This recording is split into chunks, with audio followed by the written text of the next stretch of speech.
Hello there, how's it going? My name is Lewis John, you're at the Toolroom Academy, you're at the HQ in Shoreditch, and today we're going to be looking at vocals. Now, it is one of the most stressful parts of mixing, and as someone who's been doing this job for a long time, I'm still not a massive lover of doing it, but it is super important to take your tracks to the next level to get a nice clean vocal mix in a tune.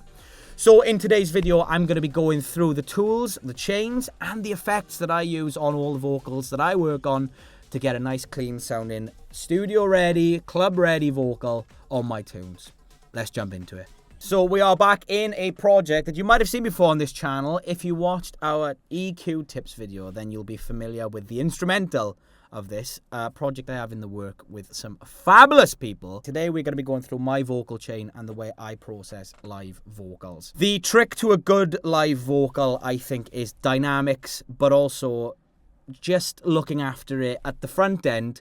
You can only get good vocals out if you put good vocals in. Recording is just as important as processing. That doesn't just stand for vocals, that stands for everything you record. And drawing and playing. You can't polish a turd, but you can cover it in glitter. So let's look at the glitter. Anyone on Ableton 11 Plus, I love Ableton 11 onwards because they introduced track lanes or take lanes, which allow me to do take after take after take. As you can see, I've opened up the take lanes on the lead vocal here. You can see we did like 3 or 4 takes for pretty much every single part of the track, which I was able to then comp. So let's take a look here. Let me solo this. I'm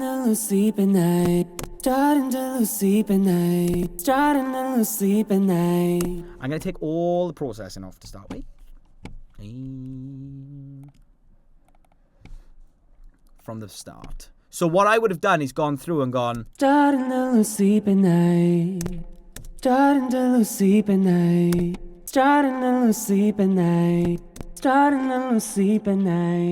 And I would have been looking for the best sort of diction and the best performance of each individual line before taking my pencil tool and highlighting each individual part. I might have taken single words from certain lines and then blended them together to create an individual vocal take. This is called vocal comping. It is nothing new. However, it is now much easier with Ableton 11 onwards because you don't have to take... Before Ableton 11, you would have had to do individual audio tracks for each take and individually splice them together. It was a nightmare, but now it's not.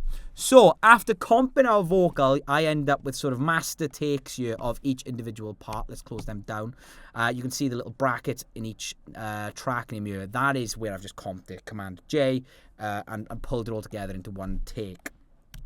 Before doing that, though, you will see here that each individual line is pretty much the same volume. Whereas, if you look at each individual take, not so much. Oop, not so much. So what we're actually doing first is gain staging each individual part. So, I mean, even on this line here, if I wanted to, it starts off loud and ends up quiet. I could take that word, copy and paste it in, and then maybe just crank that with the gain there. What we're doing is we're saving ourselves further down the line of audio vocal production from overriding a compressor. What we don't want to do is crank our compressor settings to make those quiet parts louder, meaning that our loud parts are just squished to death, taking out any sort of dynamics of the vocal performance with a compressor. That's not what we want to do. When we can just go in and edit it, each individual part, so that we can control things more subtly later down the line. We have our comped lead vocal take here, which we can now have a look at and go, yep, that's pretty much all the right level. Yep, the verse is a bit quieter than the chorus. That makes sense because the instrumental is a lot more full, so it needs to compete with more stuff. So naturally, that's going to go up and down and be a bit louder or quieter. You could, in theory, use automation, do like manual gain riding on that, going in with like a utility and like actually drawing out a volume control throughout the entire track. Let me show you how that would look. I could just start with a utility on my vocal chain, right, like this, and I could just show the automation, and I could just go, right, okay, I want to turn that up by like, 3, but not 7 dB, that's absolutely crazy. I would just go, right, okay, let's turn that second off up there, and then turn that back down. And I could go out through the entire track and do it that way. However, for my own frame of mind, I do it the way of cropping and fading each individual word to create a master take. Just so that when I look at it, one, it's one less automation lane to worry about, and two, I can just sort of see that the levels are right. So that's done already before we even look at tuning and timing and actually processing.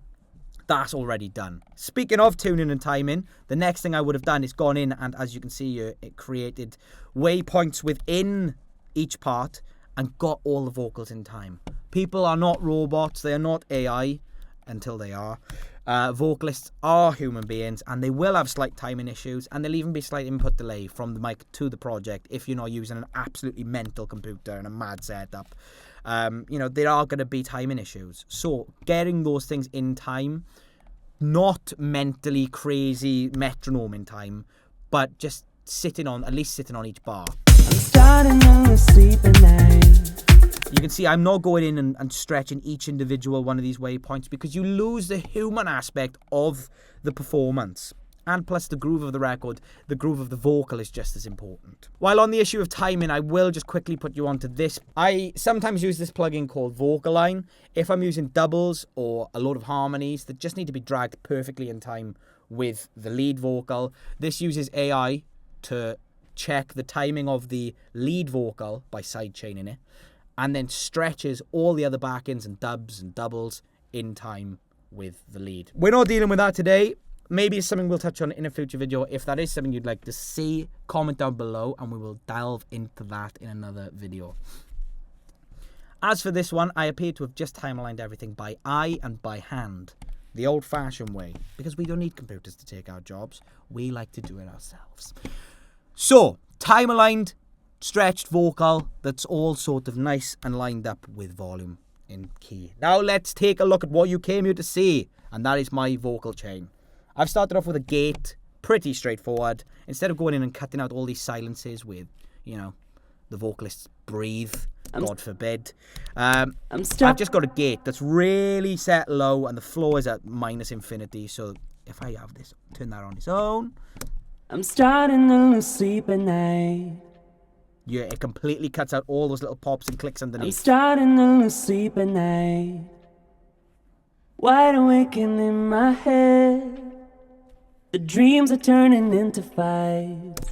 And this has got it's got like a look ahead on it. That does add input delay, so be careful. You can see there down the bottom, the latency is now 72 samples or 1.5 milliseconds.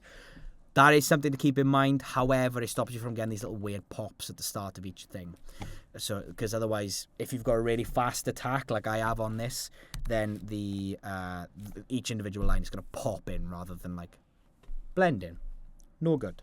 So, gate. Get rid of all the pops and clicks and the little weird bits between lines. Saves us a load of time from going in and cropping out in between individual lines. Next up. Auto-tune. I use Antares Vocal Tune Pro. This is a really nice auto-tune. It doesn't overdo it. I mean, you can. If you want to sound like T-Pain, you're more than capable of doing that with this. That's not what we're going for here. We are just trying to fix little pitch issues. Like I say, people are human. They're going to be flat. They're going to be sharp. I don't think there's anything wrong with it. You can, if you want to sit in the studio for 3 days waiting for the vocalist to get the right take for every single line, you crack on. I'm trying to get music out the door. So we are going to use auto-tune on things. I'm starting to lose sleep at night. As long as you're not being unfaithful in the way you use it and trying to be sneaky in a way that means that you are taking someone who needs a lot of work and making them sound like Michael Jackson, then I think, it's fine. Okay, next up, EQ. Basic subtractive EQ. Let's take a look at what I've done. I'm starting to lose sleep at night. Let's turn that off. I'm starting to lose sleep at night. I'm starting to lose sleep at night. You can see I've cut off all these lower frequencies here. I'm starting to lose sleep at night. We don't need any of that mud. It's just going to get in the way of the bass line and all the other instruments. And I've also got rid of some of the... It's like an interesting sort of whiny sort of frequency there that I've just sort of duck down a little bit. I'm starting to lose sleep at night. Cool, so that's just my subtractive EQ. Pretty basic. You can see I haven't really pulled out any mad frequencies yet. Next up, I use this plugin, which is an SSL channel strip. It's just a good plugin. I think I'm using a preset on it for vocals. I don't know what more to tell you than it sounds good, which if you ever speak to most mix engineers, they will have something on each chain that they just go, I don't know, it just adds something. Look, you can see from the settings there sort of what it's doing. I'm not going to go into detail on this today, but it says solid state logic on the box, which means it's probably going to sound better than it did before you put it on there. I'm starting to lose sleep at night.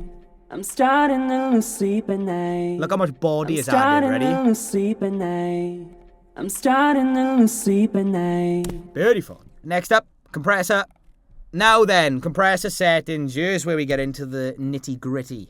I'm on the RMS setting rather than the peak setting. Why am I doing that? Because I don't want to smash this vocal to bits.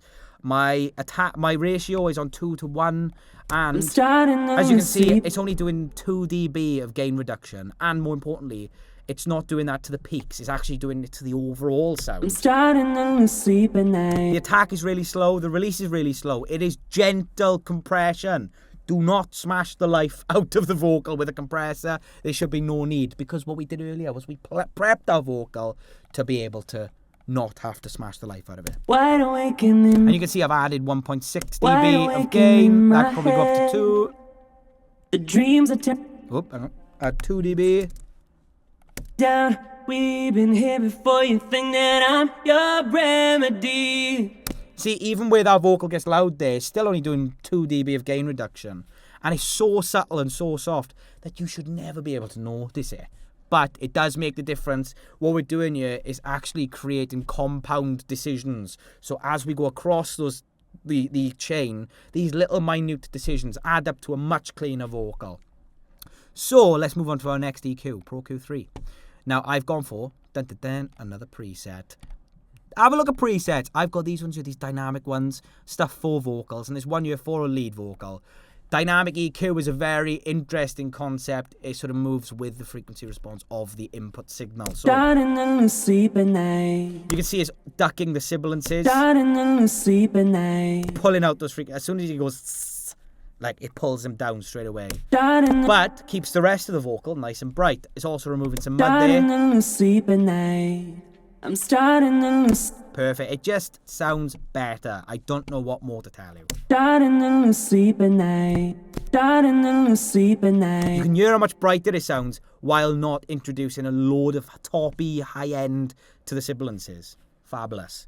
So that's dynamic EQ. Next up, we've got another dynamic EQ doing something slightly different. So let's take a look at this one. Wide awake and in my head. Again, sort of now re-bringing in those lower frequencies and again ducking out some more of the sibilances. Wide awake and in my head. It's dancing. I love it when my EQs dance. I feel like a mix should feel like each part is dancing around each other. And this is a perfect example of that. Now then, another Pro Q3. This is a static EQ, and I've done some more reductive frequency removal. Wide awake. Getting rid of those little nasty frequencies. There's another one I found down here. That like buzzy from the body of the vocal, that buzzy sort of sounds like a sine wave when you solo it, and there's just no need for that much energy. So I've taken out, if we pull this in from 30 dB to like 6, you'll see I've removed like only 4 dB of each thing, which is a lot. That is a lot. But I think some people, when you see people mix, like some people would have pulled that all the way down and then it's like completely gone. It sounds unnatural. You know, people's vocals will have harmonics to them, and that's sort of where the natural magic is. Up to like a 9 dB thing. What have I done? Yeah. Let's have a look. Wide awake and I've added 10 dB of a high, no, it's not quite a high shelf, but it basically is here. I'm using a Neumann mic, which is naturally not the brightest thing in the world, but it has got a lot of air that you can boost the frequency, you can boost into the frequency overall. So that's what that's doing. I'm just introducing that brightness again without overdoing it on the sibilances. Right, there's all my EQs. We'll move on to some pretty crazy stuff here, like Pro MB. I'm starting to lose sleep at night. Again, it's a preset. Wide awake and in my head. The dreams are turning into fights. It's just some of that low end control. It's sort of doing what a compressor would do. However, I've cut out all that top end to allow that air to be still in the mix. Do you know what I mean? Because I don't really want to compress all those high end sibilances and the air that I've just put into it. So What we've got here is some nice upward compression. I'm starting to lose sleep at night. Perfect. Next up, now I can't remember if these were on or off, but I'm going to go into my spatial effects here. You can see I've already bled in some spatial effects on my sends and returns. If you want to know more about this preset project here, we have a very similar one and a breakdown of a very similar one on our YouTube channel already. Go and check that out as well. I've already sent in some plate reverb and some of my delays, but I've also got some on the channel which are so subtle. Let's see, the dry wet is on 2% here. So let's have a look to what that's going to do. Sleep at night. It's a nice little ping-pong delay. In my head. It just allows the gaps that are completely gated to be filled with those frequencies of the vocal, but spatial, and adds a bit of width to it. And then I don't think I did have the plate reverb on here. Again, 2%. Whether I did or not, it's not going to make a massive difference. Starting to lose sleep at night. Starting to lose sleep at night. I'll leave that off because I've already got a plate reverb on there, which does sound nicer than the Valhalla Room, which hasn't really got a decent plate reverb setting on it. Next up, more EQ. Can you believe it? I can't. Basically, where I've just added those spatial effects, it is nice to go back in and EQ again, because you never know what frequencies are going to be boosted and removed when you're introducing such a delay or a reverb. Starting to lose sleep at night. That shouldn't really make much difference. However, on some of these delays, you get weird hums and weird low frequencies added. I don't know why, just the way they're built. So just making sure that you go back in and cancel out any of the decisions that those effects have made. Starting to lose sleep. Like you can see when I press play this, suddenly all this low end kicks back in. Starting to lose sleep. I'm starting to lose sleep at night. So I've cut that out and just boosting those frequencies again. Then I've got some of this. This is just from my template. That can all go. Nice. There are a few other things I could add to this. I mean, you can see on my actual channel, my group channel, there's more processing now to glue all my vocals together, because when I get to the chorus, I'll save you falling from grace, there are things that need gluing together there, because, yeah, cool, the lead vocal sounds good on his own, but... falling from grace, So what have we got here? We've got a nice clone of a 76, which is doing quite a lot of compression, to be honest, but only on those really loud bits. Like if I go back to my lead on its own and turn that back on, wide awake and in my head. we're only touching like 1 or 2 dB. The dream. It's getting 3 or 4 dB of compression when everything's in at once. Falling from grace, falling from grace, I could be a parachute if you don't really want to get down. It just ends up gluing everything together. On the macro, when you're dealing with a big project of a load of vocals, not everything's going to be perfect. There are going to be little things that end up jumping forward a little bit back. But again, over a massive group of instruments, if the most we're doing is 5 dB of gain reduction on one compressor, then I'm happy with that. Next up, I've got a de-esser, another type of multi-band compressor. It sort of does what it says on the tin, which is get rid of those sibilances. When I've got 3 vocal channels all saying parachute at the same time, no matter how much de-essing I do to individual ones, it's still going to be 3 times the amount of sibilance than it would be on a single vocal. So, Even here before you think that I'm your remedy, I could be a parachute if you just allows it to control those sibilances, or the compound effort of all those sibilances put together from multiple vocal takes.